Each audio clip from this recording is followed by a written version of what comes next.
For those of us that have been in Bitcoin for a long time, it's really key that we remain decentralized. And of course, there's going to be a swing towards custody. Businesses have an obligation to their shareholders to provide business continuity. That means that no single person can hold all of the money inside the corporation. I mean, imagine if Apple one day said, sorry, we're going out of business. We handed the keys to our IT guys and we lost all the money. This is not viable, right? So we're going to go in a swing that's pretty heavy towards custody. If we ended up with all just 3 or 4 players that are holding all of the digital assets, that's a problem space. We're back into the same problems we had, which is why we created Bitcoin.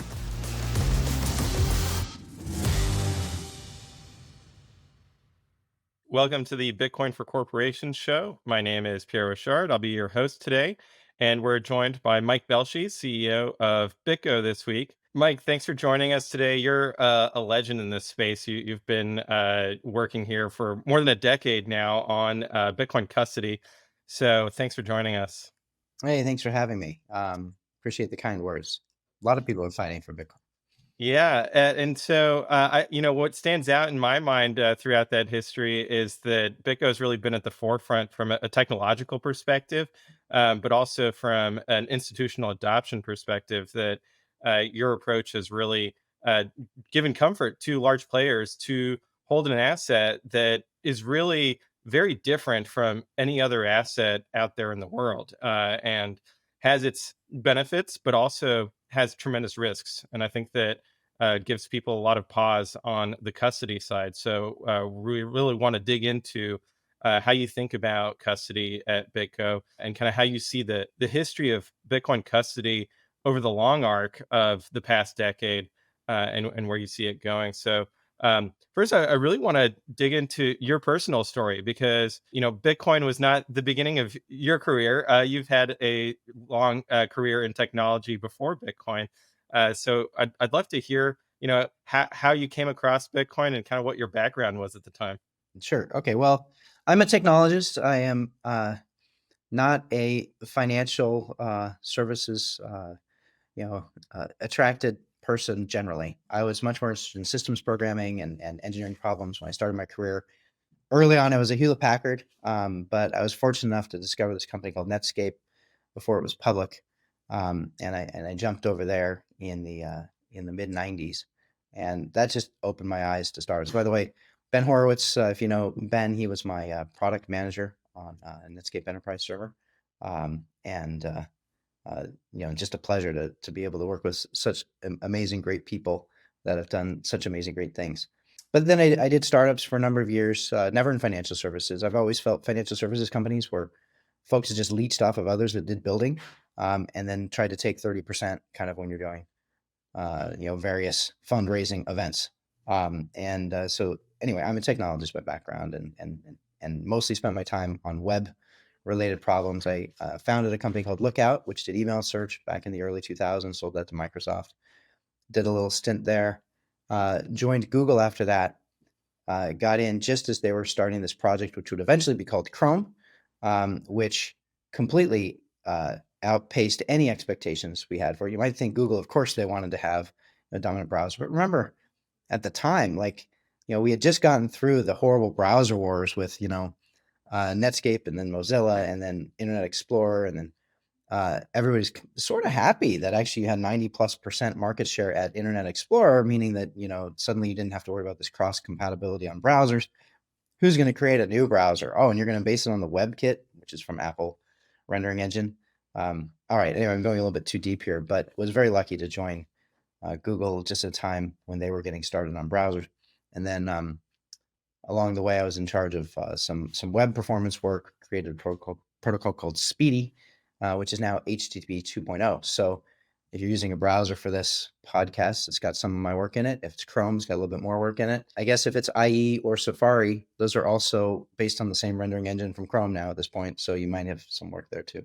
Anyway, then I did find Bitcoin around 2012. And like everybody, I still wish I'd found it earlier. But okay, the first couple of times I heard about it, I thought it was a scam, like a lot of people would. And so I tried to break it. I tried to figure, this can't be real. How does this work? And so I dug into it, and of course I couldn't break it, and instead learned, these guys have actually figured out how to create a type of money that you can transfer computer to computer. Now, we had never had this before. And, going all the way back to those Netscape days, think about it. Like, we started building SSL, encrypted layers, primarily with the goal of enabling e-commerce, they called it at the time. And then we ended up overlaying the entire credit card system on top of the entire web, because there was no way to deal with cash inside of the computer. And that's predominantly still what most people are doing today. They're using credit cards, right? And suddenly with Bitcoin, I mean, we can actually invert this, and we can make it so it's, you can pay cash straight through your computer, and it's phenomenal. So anyway, that's what got me excited about it. And then I did help some of my friends buy Bitcoin early days. Bill Lee, co-founder of mine here at BitGo, he was certainly well connected and kind of brought in a bunch of people to buy Bitcoin. And me being the technology guy, I was holding it myself. Initially, it wasn't worth that much money, but then it got to be worth a lot of money. And it was on an air-gapped computer, but it was really primitive, single sig technology. And I got nervous about holding all that Bitcoin. There has to be a better way. And of course, people were getting hacked. They sometimes put it onto various types of services to avoid getting hacked. And this is where like the rug pulls started happening. It just became very apparent. You put it out on a web wallet, it was called, and you could lose your money. So I wanted to do something better. And I ran into a little corner of Bitcoin that really hadn't been explored much, which is this thing called P2SH, pay to script hash. And, it's the underpinnings of a multi-sig wallet. There had been people using multi-sig transactions where every output was kind of a special multi-sig format, but it didn't create the ability to have deposits straight into a multi-sig protected thing. And so Gavin and Anderson had pushed that inside the Bitcoin core development, maybe a year, I think, before I started really in earnest on Bitcoin. And so picked that up. Wrote up a little bit about it, sent it off to the Bitcoin Wizards, IRC channel, be like, hey, this is pretty good. I'd use this. It's a very welcoming environment in those early development days for Bitcoin. And it was quite delightful. People were very helpful to each other. I was only a small part of that, but I was always impressed by just what a great community it was. Anyway, so that's how I got started with BitGo. And then I guess hitting more towards like corporations and things like that. Look, the immediate thing that BitGo did was it pioneered this 2 out of 3 multi-signature. And it is the gold standard for Bitcoin. You should absolutely be using it. We can talk about MPC if you want to go deep into details about where MPC is useful. And we support MPC on other blockchains, but not on Bitcoin. And there's reasons for it, just technical reasons for it. There's also misconceptions about multi-sig versus MPC on speed. But all of this led us down the path. We were really the first infrastructure company in digital assets. I mean, who needed security? It was businesses. We called them institutions, but I mean, in the early days, let's face it, small Bitcoin businesses, payment processors, people doing exchanges, brokers, whatever. And they started holding large amounts of asset, and they needed ways to prevent, single point of failure type losses. So they found BitGo, and since then we've grown tremendously. It's no longer just Bitcoin; it's 60 or 70 layer 1, layer 2s. Thousands of tokens that we support. We support multiple security mechanisms. We always pull out the stops in order to make the best security for whatever protocol it's on. Sometimes that's multi-sig, sometimes that's MPC, sometimes that's smart contracts. We're the only company that does this. Everybody else says, hey, I've got my hammer. It's a super secure cold vault, and they just use it everywhere. Or I got my hammer. It's MPC. I use that everywhere. It's not always the best. There's reasons why there's trade-offs between what types of security you use out in various places. We pride ourselves on doing that. And that's how we got started. And so when you got started, were you really starting from an entrepreneurial mindset that you wanted to found a company? Or is it something that kind of just you stumbled into just by virtue of wanting to secure your own coins and those of your friends? No, I've been doing startups for a long time. Definitely wanted to make this work. So, I stepped into trying to figure out how to provide value. I think getting companies off the ground is one of the hardest things to do. You've got to figure out how to scratch an itch of a problem that people really have. And a good way to do that is to start with a use case that you've got yourself. Because if you've got it, there's a good chance somebody else has it. Then the next hurdle is like, okay, you kind of got the itch. How do you turn that into something that people are willing to pay you money for? And that transition is at least as hard, if not harder than the first part. So no, it was deliberate and by design that I wanted to do this. So summer 2013, was me coding. I coded the front end, I coded the back end. It was actually what I call my loneliest summer of my life, where it's just slogging away with mostly me, actually entirely me doing that first version. Fortunately, was able to get that launched in August of 2013. It looked kind of consumery at the time. It looked like a web wallet. Actually, people were confused. They called it a web wallet, but it wasn't a web wallet. It was a hybrid. You had the keys on your side that had not been generated on the web, but it went through a web interface, so people couldn't quite, tell, and it took some time. But that's where I met Wences Casares, by the way. From he ended up founding Zappos shortly after BitGo was founded, and they picked up all the multi-sig stuff. He loved what we had done at BitGo, and so they picked up that same thing and employed it there. And then quickly, multi-sig started to spread, and obviously since then a lot of things have changed in the space. But Yeah, now today we've seen a huge evolution in terms of the size of BitGo. Obviously, I think last I read you had $100 billion under. I don't know how you want to describe it, under custody, under management. well, I hate the word custody actually, because Yeah. as soon as they're saying custody, people are relating that to like what a custodian looks like in traditional finance and things like that. We are an infrastructure company, and we provide infrastructure at many levels. So at the bottom level of what we do is this self-custody wallet platform. Regardless of what chain it's on, we always do 2 out of 3 protections. So whether it's multi-sig or MPC or smart contracts, we do that. And the reason is 2 out of 3 protects against both theft and loss. Everybody worries about theft, of course. You don't want to get hacked. But frankly, there's as much loss that happens as there is theft. And so you need a backup key. So the 2 out of 3 model, you're usually using 2 keys to sign. And then there's a third key, which is available as backup. All right. So first thing we do is that self-custody layer. We're very proud of the fact that we still have that. You can embed that and hold your own keys. We've got HSMs we can sell you as hardware and stuff like that. So you can run your own business completely self-custody. And for those of us that have been in Bitcoin for a long time, it's really key that we remain decentralized.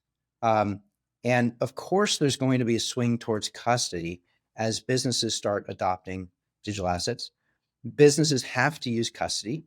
That isn't obvious to everybody that isn't in business, but businesses have an obligation to their shareholders to provide business continuity. That means that like no single person can hold all of the money inside the corporation. I mean, imagine if Apple one day said, sorry, we're going out of business. We handed the keys to our IT guys and we lost all the money. I mean, it's just not viable, right? So businesses will always use custody. Bitcoin Treasury companies, ETFs are also using custody. So we're going to go in a swing that's pretty heavy towards custody. If we ended up with all just like 3 or 4 players that are holding all of the digital assets, that's a problem space. We're back into the same problems we had, which is why we created Bitcoin. I say we, it's not fair. The people that created Bitcoin created it. That's why so many of us have been investing in this space, right? We're the only infrastructure provider that's got the full self-custody stack plus the custody stack. Now, why did we add the custody stack? Because as you start talking to institutions, you start talking to business, they're like, hey, hold on a second. I'm not ready to hold my own keys. I don't know how to do that. I need business continuity. And so we built the first digital asset custodian all the way back, 2017, we started building that. Today, we operate 7 of those around the planet. And that's the heart of what we have. So sometimes people call us a custodian, but the reason I think it's inaccurate is because it's all the stuff you can do on top of it, which is actually what makes the business interesting. With that custodial account, and for retail clients out there, I hope that this is educational a little bit. We believe fundamentally every person, whether you are institutional business or retail, deserves to have a fiduciary protected account. Now think about it. Any asset class other than Bitcoin, you've always demanded this. You go to your bank, you expect them to be a fiduciary over your funds. You go to a RIA, he's a fiduciary over your funds. You go to a broker, he's a fiduciary over your funds. Tell me, when did you ever give somebody money that wasn't going to take fiduciary duty? I'll tell you when. Coinbase. You go to Coinbase, you deposit on Coinbase, you're on the balance sheet of Coinbase. If Coinbase should have a fault, and I think they're a good company, but if they should have a fault, you will be a creditor to the Coinbase estate, just like the folks at FTX became creditors to the FTX estate.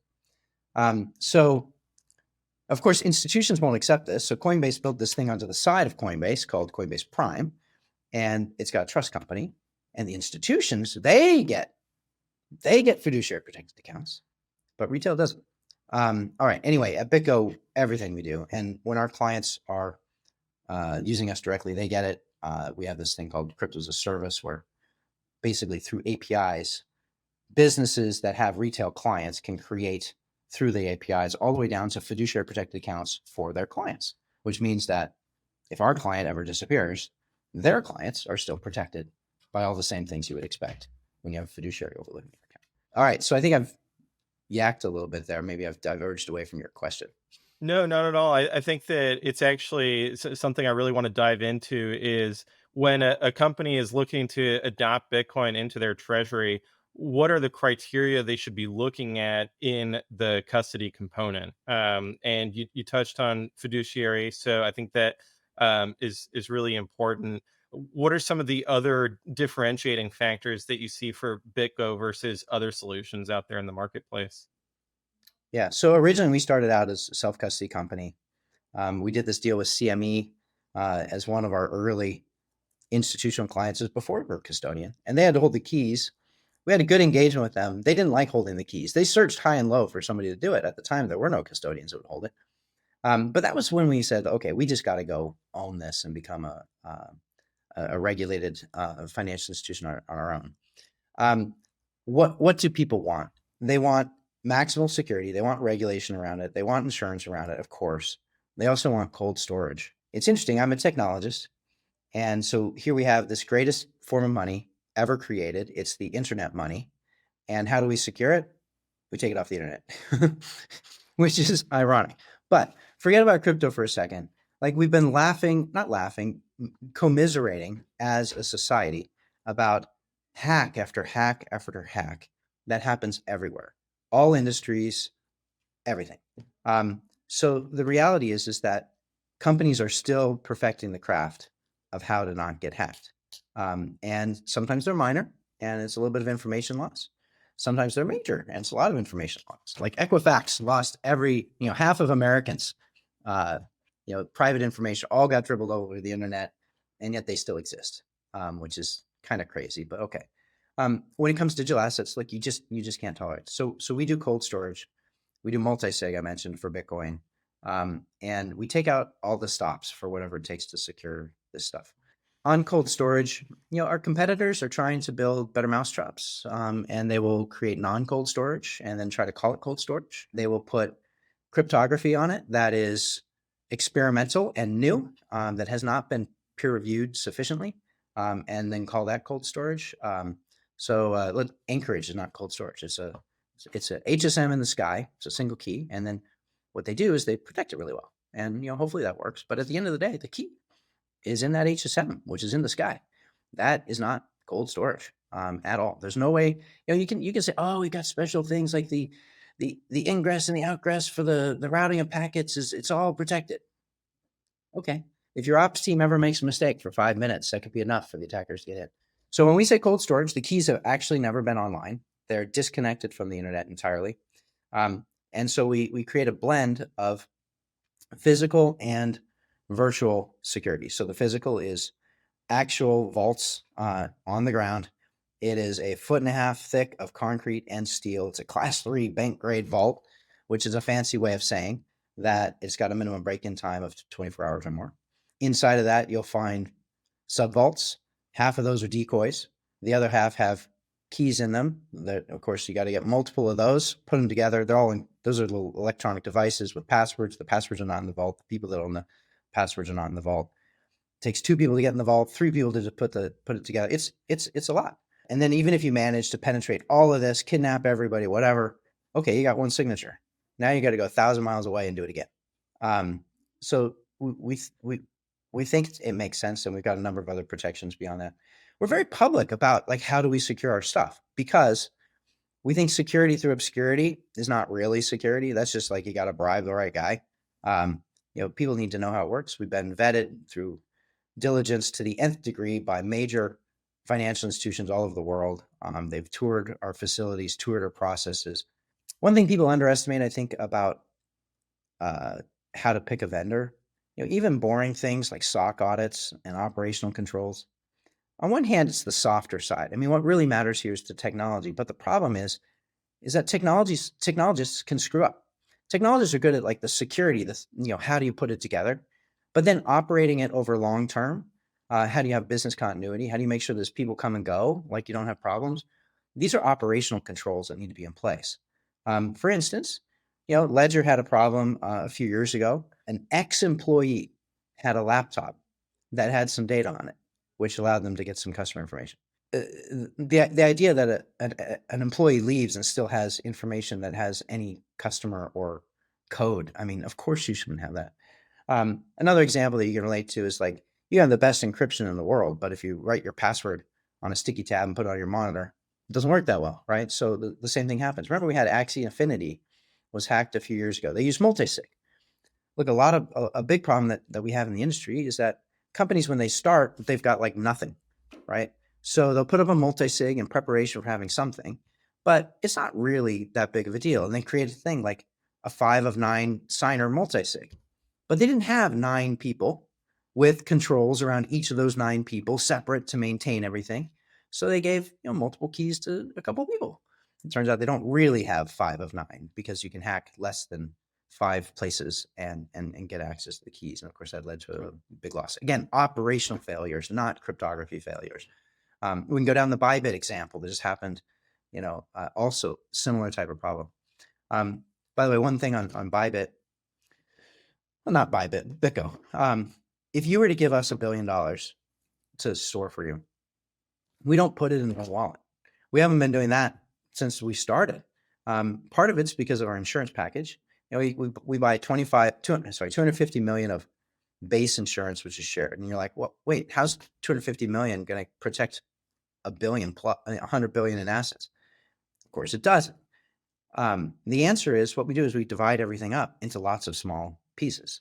So you end up with like any single loss or correlated loss. Like I can't guarantee that there wouldn't be a correlated loss and somehow there's like a total breach. Like we do have some common systems, but what we do, which helps a ton, and our underwriters are aware of this, our customers are aware of this, everybody's got different keys. And if you give us $1 billion, we're going to split that up into something like 8 to 10 different wallets. We try to keep around 150 million in a single wallet. And as asset prices go up, we'll rebalance from time to time. And then what happens is you'll now have 10 wallets, let's say, each with some money in it. Really like your monthly transactions that are going to be only a small piece of the billion. We do that all from just one wallet. The other 9 are completely cold. They're not touched at all. So the net result is that if you do have a breach, you keep it way low. We keep it under the insurance threshold, which hopefully helps. Hopefully we won't have a correlated loss. Customers got different keys. Look, don't put $1.5 billion into a single wallet. Doesn't matter what technology you use. I can save you $1.4 billion right now. You don't even have to use BitGo. Just put it into $1,500 million wallets. You'll be better off. All right. So that's a long list of things that we do, but it's not inclusive. Unfortunately, there's a lot of degrees of control, some of which are boring, some of which are high tech. In terms of Bitcoin, you should be using multi-sig on chain because the MPC protocols aren't needed. We have on chain multi-sig. That means you can see it right there. If you want to have anonymization, you can use Schnorr signatures also on chain. You can get that thing. You want to protect against 2 out of 3, so that protects on theft and loss. Most of the MPC providers, not BitGo, are using 3 out of 3. The biggest ones are using 3 out of 3. You probably know who those are, which means that if you lose a key, you lose money. That might sound theoretical, but it's not. There's a lawsuit from a company called Stakehound against one of the major MPC providers. Who's at fault? I don't know. But so some fumbling of the backup key is what happened. And the problem is that when you use a 3 out of 3 system, you still have to figure out how to do the backup key because the 3 out of 3 system doesn't protect against backup. And now your backup problem is the same as what you had in the beginning, which is how do you prevent a single point of failure on your backup key? So look, you should be using a 2 out of 3 system. And if you want an easy answer, of course, and now I'm talking about what BitGo does. We do 2 out of 3 everywhere. We do the best technology on whatever chain you're on. In the case of Bitcoin, that's going to be multi-sig. There's no experimental MPC protocols. MPC also doesn't really work with cold storage. I can go into detail if you want to hear that. No, that's very helpful because it is, I think, as more and more players come into this space, there's so many different options that it might seem overwhelming at first, but it's also just so critical because there's a lot of value that is depending on these systems to continue to function. And I also think that in terms of the growth rate of Bitcoin as a whole, it gets hampered, it gets sabotaged every time there's an incident where they cast doubt on the security of the keys. I do have a question. You mentioned you only use two of three. How do you think about the decision between two of three and, for example, three of five, or just kind of increasing the quorum? It's a great question. For the self-custody wallets for our clients, 2 or 3 generally works better. The reason is because if you really are going to protect billions of dollars in it, you have to figure out how to maintain the chain of custody of each one of those 5 keys, and it has to be done perfectly. So chain of custody on one hand sounds simple, right? Oh, you just give it to Bob. Well, what happens when Bob leaves the company, right? You have to have a plan to change that. So the more keys you have, the more operational complexity you take on. Of course, I can't deny, 3 out of 5 from a, just a pure, single point of failure is better than 2 out of 3, much like you go to 5 of 9. You can go to other arbitrary systems. But a lot of times people are compromising on how they actually figure out the operational component. So when people use our self-custody wallets, they have a hard enough time figuring out how they're going to do chain of control for the 2 keys that they have. And then for doing, I guess in that case, 3 keys there, would be harder. For custody, where we take all of it, yes, we will be moving to more of these. On the Bitcoin side, this is doable now, where we have on-chain solid cryptographic support. On the MPC side, you run into trouble. MPC is a high CPU compute problem, and when you start moving to multiple signers like that, things get more expensive quickly. This will be overcome with hardware and technology advances over time. But yeah, it's a fair question. Look, what you need is mainly the 2 out of 3 with really strong controls, and then if you've got a company that's solely focused on it, I think you can get the operational stuff picked up for doing more than 2 out of 3. And for public companies in particular, I understand that the control framework is crucial. The SOC 1, SOC 2 kinds of certifications where that dovetail into the Sarbanes-Oxley requirements for public companies. So is that kind of what other thresholds do you think that public companies have that private companies might not have in terms of finding the right custodian? Well, public companies do have financial institution and IT controls that are much stricter than private companies do. All in all, it's kind of down the same vein.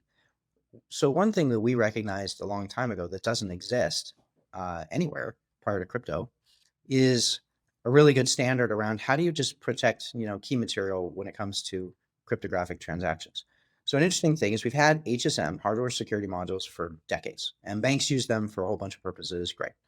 But they haven't been used to protect like bearer instruments, like what we have with Bitcoin and crypto before. And so it turns out that the cryptographic algorithms that we're using in Bitcoin and Ethereum and pretty much everywhere are not FIPS certified. So most of the HSMs, didn't used to support the actual variants of elliptic curve SecP 256K1 that we use with Bitcoin. So you end up having to do custom things in order to use the HSMs. All right, that's just a small example, but in order to help with this, actually we helped found a security protocol called CCSS, Cryptocurrency Security Standard, and it was put out into the open domain. Michael Perklin and Josh McDougall did the bulk of the work on this, but it goes all the way back to 2015. It's got 3 different levels: class 1, class 2, class 3, for how do you deal with key material and signing of transactions. And it talks about a number of the things that we've talked about on this call already. And corporations should look for folks that are CCSS certified. Of course, BitGo is level 3, the highest level, and look for that. The operational controls you mentioned on the SOC 1s and SOC 2s are critical. I think businesses are already doing that pretty easily. It's kind of in the standard checklist that you see. Yeah, of course, this is super important.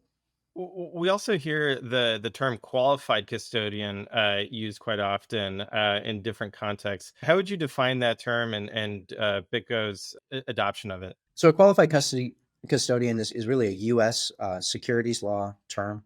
In order to be a custodian of securities in the United States, you must be a qualified custodian. And there's a couple of different variants of that. This is obviously predates anything with crypto. What a qualified custodian basically is it's a fiduciary level account overseeing the funds. The funds are held bankruptcy remote in segregated storage. Segregated actually is kind of a little bit nuanced with crypto. It's a little bit different than it used to be. Segregated storage, I should say, segregated from the financial institution, e.g. BitGo's money. You can't commingle client money with your money. We also do provide segregated storage actually to our clients. I think most of the custodians actually don't. Most of them put it into a big omnibus. There's no doubt that we're a qualified custodian in the eyes of the SEC. That's just codified in law. So it's actually a fairly simple question. Now, abroad, around the globe, qualified custody isn't really a thing. In fact, custody hasn't always been a regulated thing, even in predating crypto at all. With crypto's growth over the last couple of years, however, pretty much every regulator around the planet is waking up for this. So because so much is not really defined in crypto, and it's getting better, and obviously the last 6 months have been phenomenal. But BitGo has always tried to lead with what we think people should have, and this is why I hit heavy on that fiduciary protected account. That's what I think people should have. They should have a fiduciary overseeing their funds. They should have bankruptcy remoteness, meaning that if the entity should go bankrupt, these don't become part of the estate to the institution that they're at, and they should be segregated away from the institution's funds. And we think that should be provided no matter where it is across the globe. So we have 7 custodians around the planet. We enforce that everywhere. We have 2 in the U.S. We have Switzerland, BaFin regulated in Germany, VAR regulated in UAE, MAS regulated in Singapore, and then coming hopefully by the end of the year in South Korea. That's a joint venture with Hana Bank there. But the purpose of this is that no matter where you are in the world, we're going to get you that level of safety. And then there's new opportunities that actually grow out of this. You mentioned, doing 3 out of 5. Imagine not just having 3 out of 5, but imagine having it split across, 5 different custodians around the planet. That's where we think things need to go, is where you get that storage, not just locally, but you also get that storage and that redundancy globally. Would having that kind of multi-jurisdiction custody create better asset protection from a legal perspective, or is it really about just the operational and cybersecurity angle? It's about both, right? I mean, there's a lot of regulatory changes that are happening, and this allows holders to not have to worry about any particular jurisdiction becoming problematic by itself. An interesting thing is we talk to regulators a lot, and because obviously we're talking to all these people, at the end of the day, we are not misaligned with our regulator, with our insurance carriers, with our clients. The job is really simple. Don't lose the money. That's it. The job is sort of at that level, you count it, make sure it's there, count it again. That's really the job at that level, is just make sure the money can't go anywhere. So regulators and us are in line. There's no conflict of interest, right? When you're an exchange, it's a little bit different. Exchanges, their job is to get trading volumes up. We want to trade everything, regardless of what it is, all the time, because we're gonna make fees on that. Give me your custody so I can trade more stuff. We don't have that conflict. And so, I know that in the U.S. Currently, you can have an exchange, a crypto exchange that does both the custody and the trading. Typically, in the securities markets, those two functions are separate, right? And so, how do you think that's going to evolve from a regulatory perspective going forward? Well, I think it has to evolve to provide safety that people need. So let me talk about BitGo just a little bit more. We talk about custody a lot, and it still sounds like BitGo's a custodian. On top of custody, what we're doing is providing all these services. The one that's obviously related to custody is staking. You store the asset with us. You want to get a yield if it's got staking. You should be able to do that directly. That's really kind of a custody thing. A second thing that's kind of a custody thing is settlement. So any 2 clients that join up at BitGo, they can settle between each other. So they're counterparties to each other. So if they're trading as an OTC desk to a retail or high net worth or whatever, all these people can settle. Each one keeps their assets in qualified custody, and then what we've built is effectively real-time escrow. So that is, imagine, and you think of escrow as 30 days for your mortgage. No. Instead, imagine what happens is, you and I decide to enter into escrow at nanosecond 1. You fund your side at nanosecond 2. I fund mine at nanosecond 3. All through these nanoseconds, it's still your money and my money. And at nanosecond 4, we close escrow and swap the funds. And now it's still in qualified custody for each of us, although you have my $1 million worth of Bitcoin and I have your $1 million or whatever it is. So settlement is clearly, and then, building trading on top of it is important too. So if you were in any other asset class and there is market structure, then custodians and banks, et cetera, would have a role that's defined and the way you trade is all defined. What we found is that, all the way back to 2017, 18, when we built the first custodian, now people had this horrible choice. They're like, well, gee, I want liquidity, but in order to trade, I have to take it out of BitGo. I have to put it on some rickety exchange somewhere and have liquidity. And so you had to choose which one you want, security or liquidity. That's a horrible choice. So we built the first ability to trade directly out of cold storage. And what does that mean? We built another entity. It's a sister company of the trust company. It's not the trust company. And there we have a smart order router. Now we're not an exchange. So through that smart order router, we connected all the market makers and all the exchanges. And institutions love this. Why do they love it? Well, A, they didn't have to go sign up for umpteen accounts across the globe. And remember, although we think about qualified custody in the US and Coinbase is a big exchange in the US, Coinbase is tiny compared to Binance. If you want to be getting the best prices in digital assets, you have to be trading on Binance, Bybit, and OKX. It's just as simple. So when you roll up just to a US-based exchange today, you're getting access to a tiny fraction of the market. The smart order router, we get you access to all of it. And you didn't have to deal with all the individual setups. You get to keep your money in qualified custody. You get to keep it in cold storage. And yet you get access to a better price and deeper liquidity. Deeper meaning, when people are moving large blocks, if you want to move $50 million, you want to make sure you're not going to slip the market. That's what the deeper liquidity matters. Obviously, we're going to have deeper liquidity than any single exchange would. Right. And how does the fiat half of that work? Is BitGo also custodying fiat, or are there plans to do that in the future? Oh, absolutely. Maybe this is a misconception for crypto folks.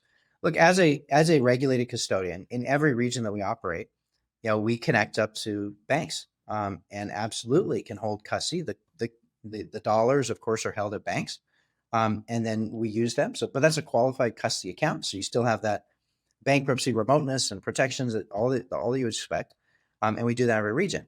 So the reason we have all of these entry points is because fundamentally, Americans roughly work with American banks and American financial institutions. Asians roughly work with Asian financial institutions and Asian banks. So when you come into BitGo Singapore, you're going to depositing at Singaporean banks, and that's going to be DBS. That's going to be Standard Chartered in Singapore. So you don't have to move your money out to the US in order to interact. And in the UAE, it's the same thing. So we can do it.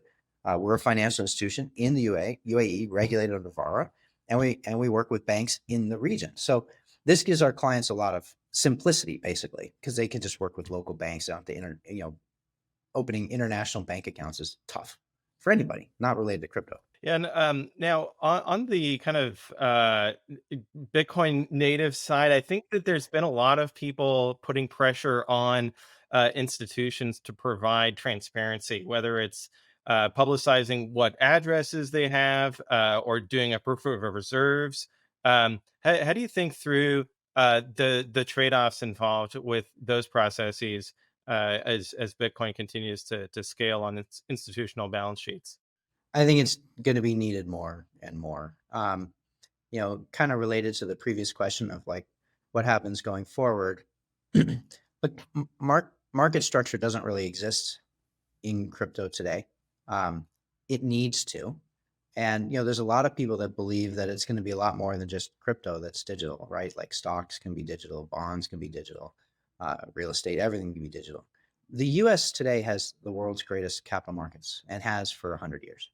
And it's great because it's a robust market. It's a deep market now, but it's got really good laws behind it as well.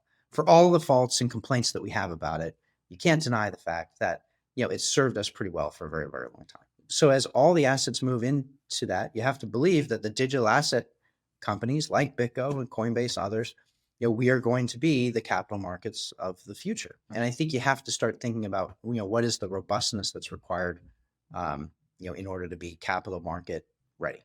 And I don't think you can put all this into one entity and just have one entity do it. So imagine this, right? Like, the two largest exchanges in the US is the New York Stock Exchange and the NASDAQ. They represent about 75% of all public equities traded. Imagine if one of them was taking custody risk and then went down. and the whole capital market went down. Sorry, guys, the markets are gone. The exchange made a mistake. Exchanges aren't allowed to hold custody of assets. It's crazy because of this exact problem. A second one, imagine if you were doing lending out of, the New York Stock Exchange. And, today lending is done by the brokers, not by the exchanges, right? So when Lehman Brothers went belly up, why was it? It was because they had overexposure on counterparty credit risk, and they went down, which is terrible. A lot of people were hurt by that. But imagine if the New York Stock Exchange had gone down as a side effect of that. Like, it's just gone. Doesn't exist anymore. No stocks can be traded.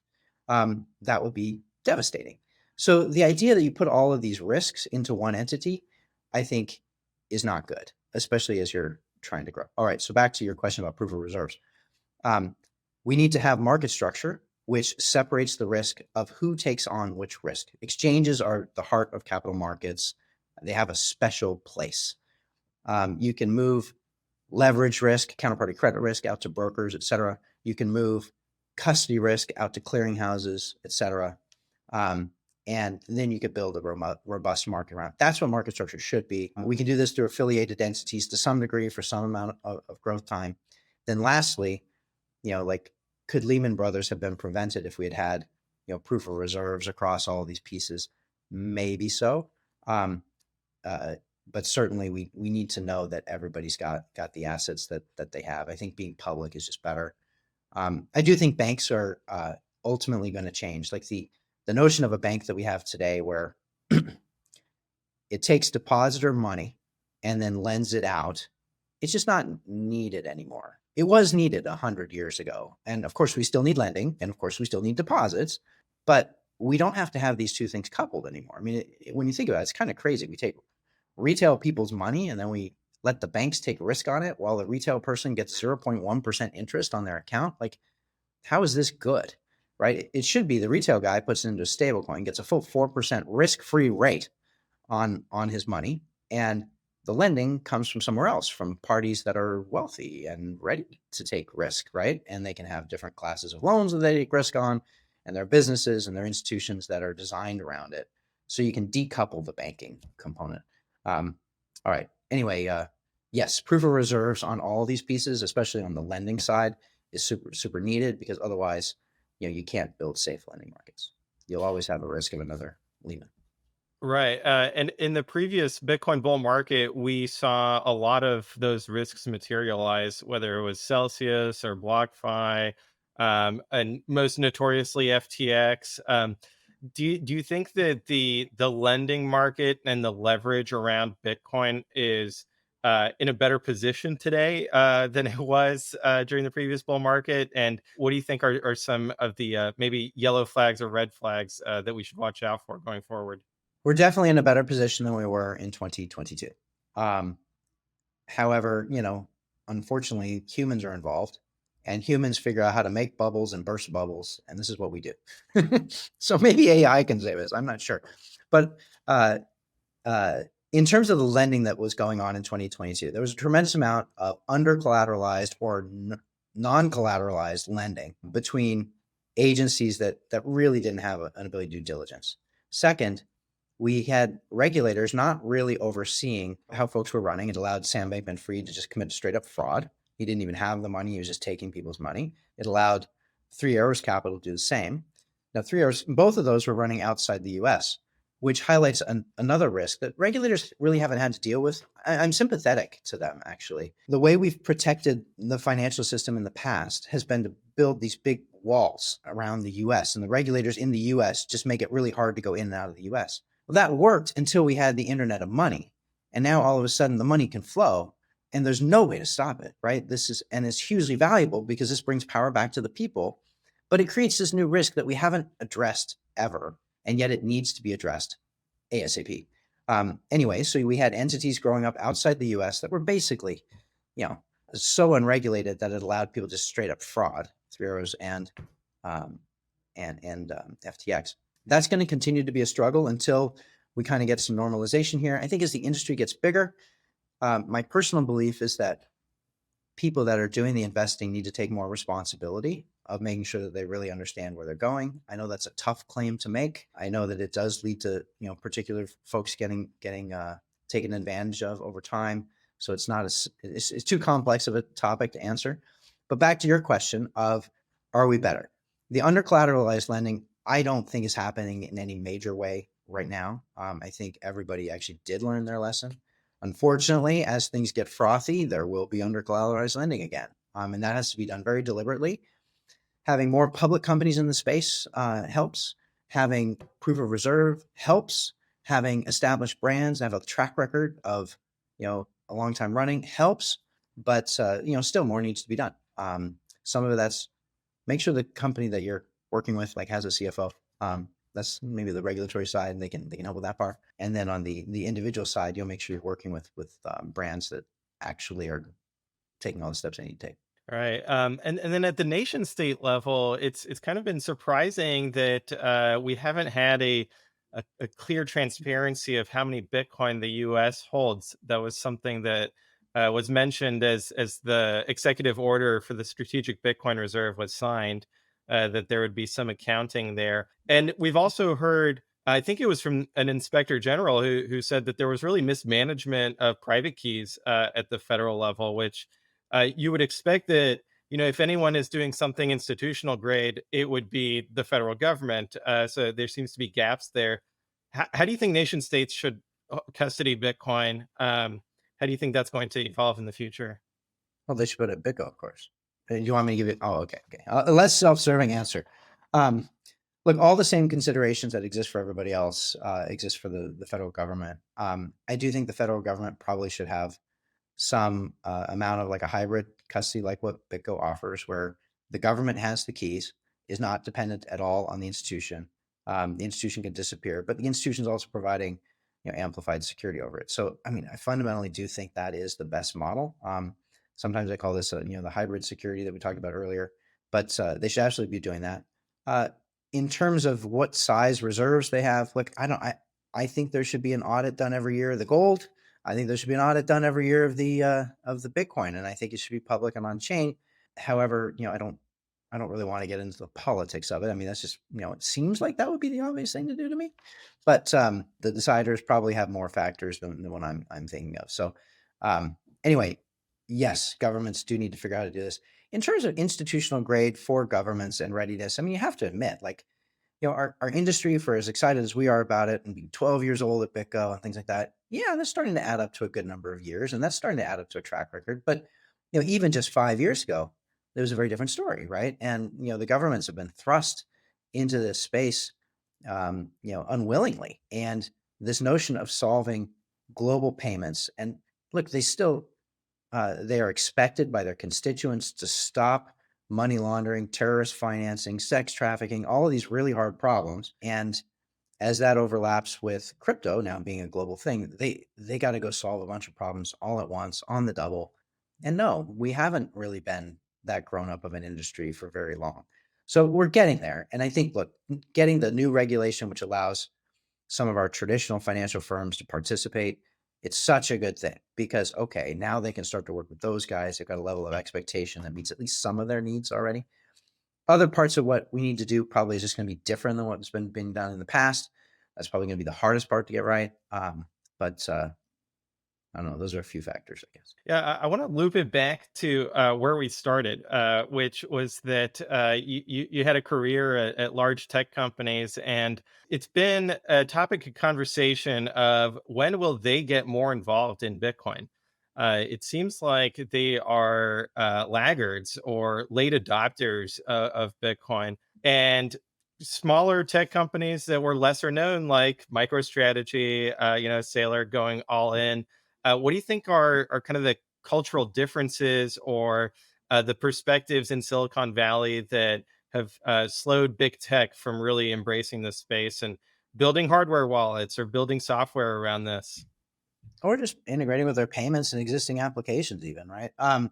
Yeah, look, I think they have been late. I've been making pitches to all of them over the past, I don't know, 7, 8 years now.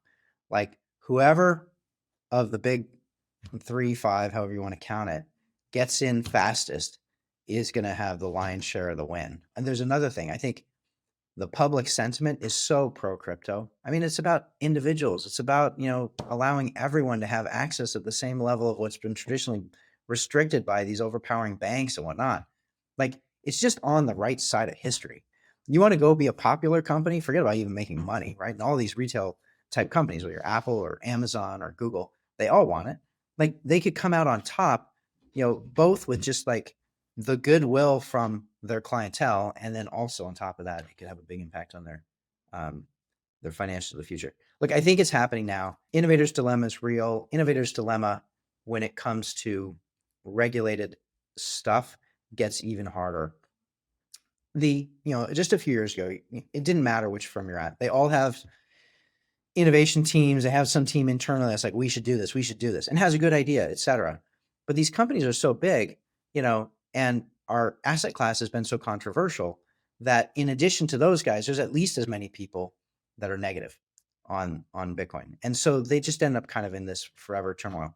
By the way, a thing I've thought for a long time, I did protocols and IETF, etc.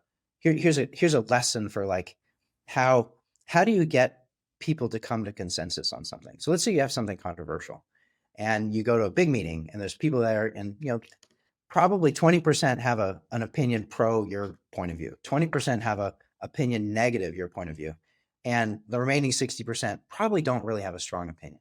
So you make your pitch and you sell your point of view, and the people that agree with you, they all stay quiet in the debate section. But the people that disagree with you come out, blah, blah, blah, blah, blah, blah, blah. And so now the undecideds, all they hear is the blah, blah, blah, blah, blah, blah. And they're like, now, and your thing fails. So it's the wrong approach. The right approach is you always take two propositions, the one which you want to sell, the other one which is the one that you don't want to sell. But now it allows the people that are pro your side to come out and talk. So you say, hey, we could either do A or we could do B. And B, of course, is not what you want to do.